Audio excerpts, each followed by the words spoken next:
De vuelta, estimados amigos televidentes en todo el país, vamos a mantener una entrevista sumamente importante, y es que la situación en Petroecuador es crítica. Los recientes despidos del gerente de esta institución, así como también del subgerente y otros funcionarios o altos funcionarios de la estatal petrolera, han significado una inestabilidad que ha provocado precisamente, o se ha provocado por una decisión del gobierno actual. Y es que la estatal petrolera del país hoy se mantiene en zozobra. La ministra de Energía, Inés Manzano, justificó las decisiones afirmando que pasó lo que tenía que pasar, pero los sindicatos han reaccionado negativamente, calificando las acciones como una cacería laboral. Se cree que los despidos se debieron a que los funcionarios no se alineaban con la política del gobierno actual. Pero ¿hasta qué punto desestabilizan estas decisiones radicales en el funcionamiento y futuro de Petroecuador? Sobre este tema nos acompaña Miguel Robalino. Él es un experto en el sector petrolero y también minero de nuestro país. Es consultor y asesor petrolero. Muchas gracias, estimado Miguel Robalino, por conversar con Noticias Normal. ¿Cómo se debe tomar esta ola de despidos o este sacudón? ¿Era necesario o inoportuno? Pedro, buenos días. Un saludo cordial a usted, a la teleaudiencia y a la ciudad de Manta y a la provincia de Manabí. Mire, son 4 gerentes que han pasado en los 15 meses que está el gobierno actual. Ya no es un tema nuevo para los ecuatorianos. En estos últimos 17 años han pasado más de 17 gerentes, han pasado varios ministros de energía. En donde no hay estabilidad gerencial, lógicamente ningún plan se puede aplicar, ni estratégico ni de inversiones. Entonces, si vamos entendiendo eso, y en donde realmente tenemos una empresa con muchísima ineficiencia generada desde luego por injerencia política, ya que lamentablemente no todos los que llegan o no todos los que han llegado, incluida la última gerente, llegó por credenciales realmente de conocimiento, experiencia y técnica, sino netamente llega por compromiso. Esto nos ha hecho daño a todos los ecuatorianos y lo seguirá haciendo. Petroecuador necesita un cambio transformacional. Aquí no es una solución sacar gerentes y subgerentes para que vengan otros, que de hecho, ojalá no nos sorprenda que cuando nombren el nuevo gerente, entiendo que es el día de hoy, esperemos que cumpla con todas las credenciales. ¿Qué dicen las credenciales para ser un gerente de Petroecuador? Mire, usted es como que selecciona un presidente ejecutivo o un CEO, como lo hacen las grandes empresas petroleras, porque entendamos que Petroecuador es una empresa petrolera. Las credenciales, entre otras cosas, dicen primero, formación académica específica, actualmente obligadamente títulos de 4º nivel. ¿Qué significa 4º nivel? Que ha habido mayor preparación, experiencia en la industria petrolera de por lo menos 20-25 años, y sobre todo una credencial que es la más importante, ética, es decir, gente honesta, con ética, que vaya a servir al país, y lógicamente gente que tenga hasta la imagen, porque la imagen es importante en estas industrias, porque hay que entender que Petroecuador hace un gran aporte económico a la economía del país y seguirá siendo la industria petrolera. Entonces, de esa óptica, ¿el camino cuál es? Desde mi punto de vista, y como ya varias voces que estamos en el sector como analistas estamos planteando, el cambio transformacional viene a que Petroecuador realmente se convierta en una empresa sociedad anónima, como lo es Ecopetrol de Colombia, como es Petrobras de Brasil, varias empresas. ¿Por qué razón esto? Que no es privatizar. La idea de usted a ponerle una empresa de sociedad anónima donde el Estado es el mayor dueño, hace que ésta se valore en las bolsas internacionales como la de New York, etcétera, y sobre todo hace que la inversión venga segura. Y usted aplica modelos, justamente modelos de control, que es lo que falta en la estatal, procesos, y que realmente se demuestra que es eficaz. De los 530.000 barriles, pero que normalmente el Ecuador hemos venido produciendo, estamos en una media de 460.000. Este resultado tiene que hacernos pensar a los ecuatorianos. Todos los gobiernos que han pasado, incluido un gobierno como el del expresidente Guillermo Lasso, que nos ofreció subir a 1 millón de barriles y nos dejó caídos a los 20.000 barriles y no han rendido cuentas, tiene que darnos el mensaje que solo por no haber sostenido la producción petrolera, ¿qué significa? No hubo liderazgos a nivel de los ejecutivos.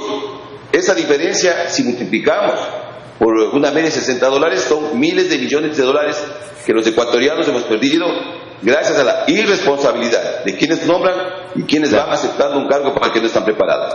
Varios puntos que usted ha mencionado, que ha citado y que son parte de las taras o de los vicios de Petroecuador es que es una institución lamentablemente ineficiente, que se designan a funcionarios o altos funcionarios gerenciales desde la política, es decir, que esta institución lamentablemente está politizada y se entrega credenciales sin que reúnan los perfiles, las condiciones o ese argumento necesario que debe tener todo profesional, que es la experticia y el conocimiento cabal de este negocio.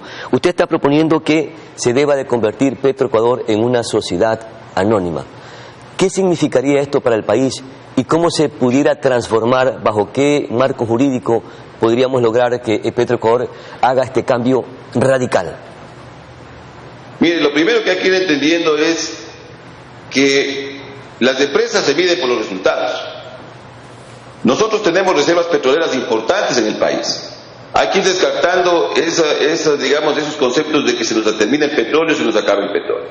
Tenemos más de 40.000 millones de barriles que nosotros llamamos petróleo en sitio, es decir, tenemos bajo tierra, de lo cual necesitamos una empresa muy bien diseñada, inversión, modelos de gestión, planes estratégicos para extraer los porcentajes que de acuerdo a la técnica que nosotros llamamos la recuperación mejorada, que de hecho es lo que nos hace pasar las reservas probadas, que eso significa lo que yo puedo vender al mercado. Entonces partamos de que tenemos un potencial hidrocarburífero, por un lado. Por otro lado, es un país que estamos dolarizados, y eso es importante en estas industrias del oil and gas, porque el dólar es el patrón que mueve la geopolítica petrolera y comercial. Tercero, es un país que tenemos infraestructura petrolera. Si bien es cierto, nuestra infraestructura petrolera, que tiene más de 50 años, está un poco, digamos, en una medida casi cumpliendo la vida útil, porque la técnica dice que las infraestructuras petroleras, la vida útil es de más o menos 45 años, pero tenemos infraestructura petrolera. Y lo más importante, Pedro, es que tenemos mercado y tenemos demanda.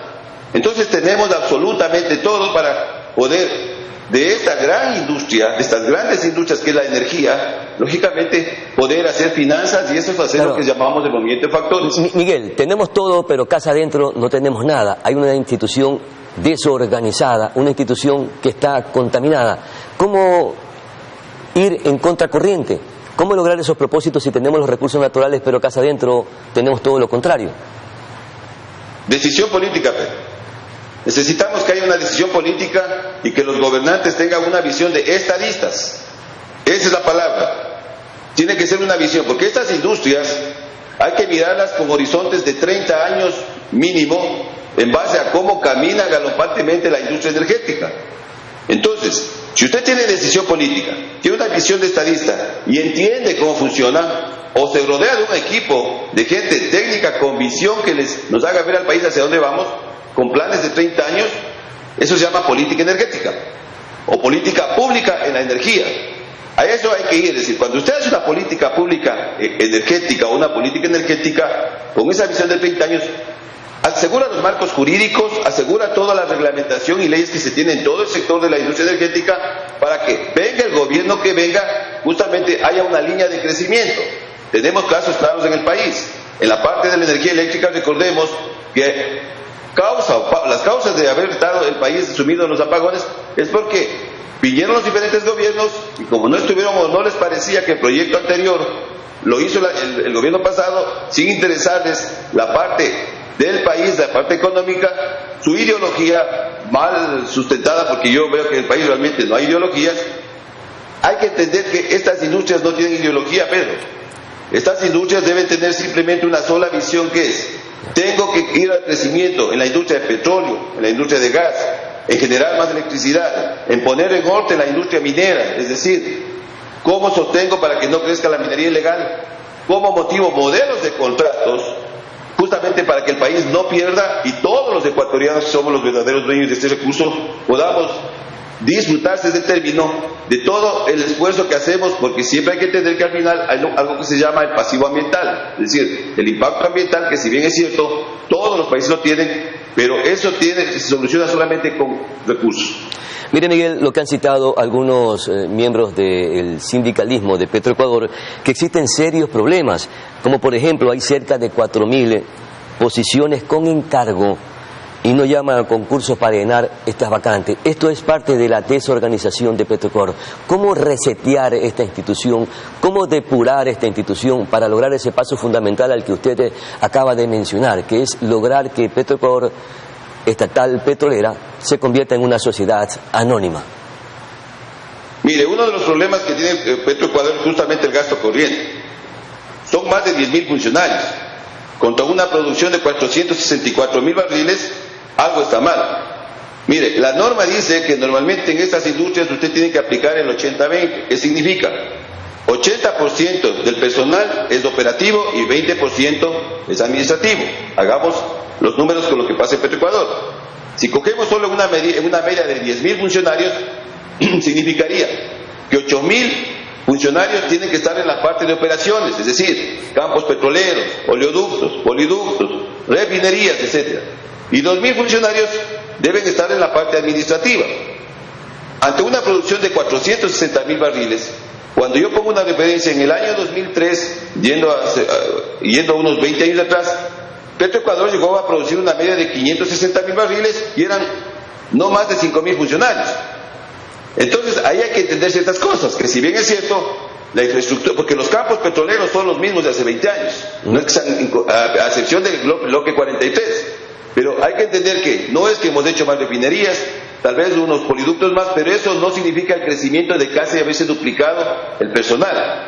Eso realmente hay un primer problema, que cuando se fusionó Petroamazonas con Petroecuador, no fue una fusión, fue una confusión, porque fusionar significa, si era el modelo de absorción, que la empresa con la mejor salud financiera le absorbía a la otra y se hacía una sola empresa recogiendo lo mejor. Entonces se asumía que sumada a las dos empresas lo que se hizo fue sumar y quedar cerca de 10.500 funcionarios. Lo lógico era que cuando se unieron las dos empresas, desde mi punto de vista, no debió haber quedado más de unos 5 a 6.000 funcionarios. Entonces ahí hay un primer problema. Si es que para caminar a la sociedad anónima es un proceso un poco largo, Pedro, y eso lo tenemos claro quienes estamos en la industria. Inicialmente yo recomendaría al gobierno que lo que se tiene que hacer es, con decisión, primero poner en la cabeza la cartera de energía realmente alguien que conozca y entienda y vaya realmente a generar estas políticas energéticas, y a la cabeza especialmente de la petrolera poner una persona, como vuelvo y repito, con las credenciales necesarias para que vaya a dar, primero vaya a dar hay que ir a liderar. Miguel, hay que hacer un liderazgo gerencial. Miguel, ¿y cree que sea tan sencillo como usted lo acaba de citar, de incorporar a un experto en la gerencia de Petroecuador que tenga el conocimiento cabal sobre el negocio petrolero, si Petroecuador ha demostrado en el tiempo que es una institución indomable? Y no sé si detrás de esta institución existan hilos de poder que muevan precisamente los intereses que no son de los ecuatorianos, ni tampoco de mejorar la producción petrolera ni minera en el país, sino son intereses propios de grupos de poder que están enquistados en esta institución. ¿Cómo zafar a esta institución de todo este entorno? Un mensaje a los políticos del gobierno de turno: pedirles que sean responsables con todos los ecuatorianos, pedirles que ya es el momento de actuar. Ya no podemos seguir en estos avatares de deficiencia gerencial, porque mire, el caos en las industrias petroleras tiene varios ingredientes. Uno de esos es la inestabilidad gerencial, 2, la injerencia política, 3, caídas de la producción, 4, empresas que se llegan a endeudar tanto, y lógicamente esos son, como decir, los ingredientes que caotizan estas industrias. Y eso ha pasado en muchas empresas de la región de América Latina, pero están reaccionando. Aquí nos necesitamos reaccionar. Entonces el mensaje sería, y el pedido justamente a los políticos, que hagan conciencia y que entiendan que estas son temas técnicos, pero aquí también el técnico tiene que ir, vuelvo y repito, con una credencial que se llama ética, porque han llegado técnicos también sin las credenciales de ética, y hemos visto. Aquí tiene que haber credenciales de ética, conocimiento, y para poder aplicar liderazgo, y sobre todo la autoridad que yo llamo la mejor, que es la autoridad moral, porque la autoridad legal le va a dar el cargo o el nombramiento. Yo sí creo, Pedro, y yo estoy convencido que sí hay gente en el país. Claro. Y además hay que entender que a esos puestos no vas por el sueldo. Tienes que ir a un puesto que se llama a servir al país, si no, no lo aceptes. Claro, porque también se dice que de los despidos habían buenos técnicos que también fueron cesados de sus funciones, y lo preocupante es que la ministra dice que, o dijo, que ciertos funcionarios o una gran cantidad de funcionarios de altos cargos o de medios cargos no estaban alineados con la política del gobierno ni con la política de Petroecuador. Y lo preocupante es, Miguel, que dentro de los funcionarios que fueron despedidos o cesados estaban jefes de los campos Sacha y Cuyabeno, dos campos sumamente importantes. El de Sacha, por ejemplo, ya estaba en un proceso para concesionarlo. ¿Qué pasará con estos campos si en estos momentos se tomó una decisión que no sé en qué medida provoca desestabilización en la estatal petrolera? Y sobre todo en estos campos. Pero la primera pregunta que yo le haría a la ministra de Energía, en base a lo que usted plantea, supuestamente sacó a todos los funcionarios porque no estaban en el lineamiento del gobierno. La primera pregunta que le hago a la ministra de Energía, ¿cuál es el lineamiento o la política energética del gobierno? Esa es la primera pregunta que tenemos que hacer. Claro. O sea, ¿y cómo debería contestarme la ministra? Le planteo, en la parte de la producción petrolera, la hoja de ruta es esta. En la parte de la industrialización, la línea de gobierno es esta. En la parte de transporte, almacenamiento, la línea de gobierno es esto. En la parte de reservas estratégicas, la línea de gobierno es esto. O sea, esa debería ser la respuesta de una Secretaría de Estado. Deberían de ser, entonces significa que no existe esa ruta. No nos han dicho, Pedro. Por eso digo, o sea, cuando uno en estos sectores, mire, cuando en los sectores estratégicos y energéticos, usted tiene que ir con claridad a dar datos, números y lógicamente resultados. Hojas de ruta. Y resultados. Claro, exacto, porque usted no puede decir, esto lo hacemos porque no están en esto que no sabemos. Entonces yo repito, la respuesta de la ministra sería esa, justamente decir, mire, no estamos de acuerdo porque la producción petrolera, si bien es cierto, recibimos con tal cantidad de barriles de petróleo, estamos en tanto, porque no han hecho sísmica, exploración. Bueno, es cuando se conoce, ¿no? Lógicamente, que es el otro problema de los ministros de energía que han pasado. Entonces, desde esa óptica hay que ver. Ahora, en el tema del campo Sacha, mire, el bloque 60, donde está el campo Sacha, hay que entender que de los 72 campos petroleros que están en producción, llamémosle, 8 campos son muy importantes. Es decir, de los 464.000 barriles, estos 8 campos generan el 70%. Ahí está el campo Sacha con 75.000 barriles. Tenemos de Chuchupindi, tenemos Auca, tenemos el bloque 43, etcétera. Con esto no quiero decir que el resto de campos petroleros sean menos importantes. Producen, porque igual, producir un barril de petróleo es importante. Incrementar un barril de petróleo es importante, así como perder un barril de petróleo. Esto es un tema de análisis, pero aquí estamos acostumbrados que hayan caídas de 5 o 10.000 barriles. Cojamos la relación cuando el gobierno actual se hizo cargo de la industria petrolera. Es decir, ya del año anterior acá ha habido una caída de producción de más de 15.000 barriles. Claro. Entonces, el tema es que aquí no puede ser reactivo. La industria petrolera no es reactiva. Aquí tiene que ser, de alguna manera, tiene que ser proyectar esta industria técnica y planificadora. Mi querido Miguel Robalino, usted ha sido muy amable, muy gentil por conversar con Noticias Oromar sobre este tema que es fundamental, porque Petroecuador es la empresa más importante que tienen los ecuatorianos, precisamente porque es la generadora de exportación de petróleo y la que debe de explotar este recurso natural para generar recursos para la economía del país. Pero estamos viendo que si no hay decisión política, en vez de ir para adelante, estamos en un proceso involutivo, y eso sí sería preocupante, y por sobre todas las cosas para los ecuatorianos dejarían resultados negativos. Vamos a una breve, cortísima pausa publicitaria. Enseguida volvemos con más información. No se despeguen de la pantalla.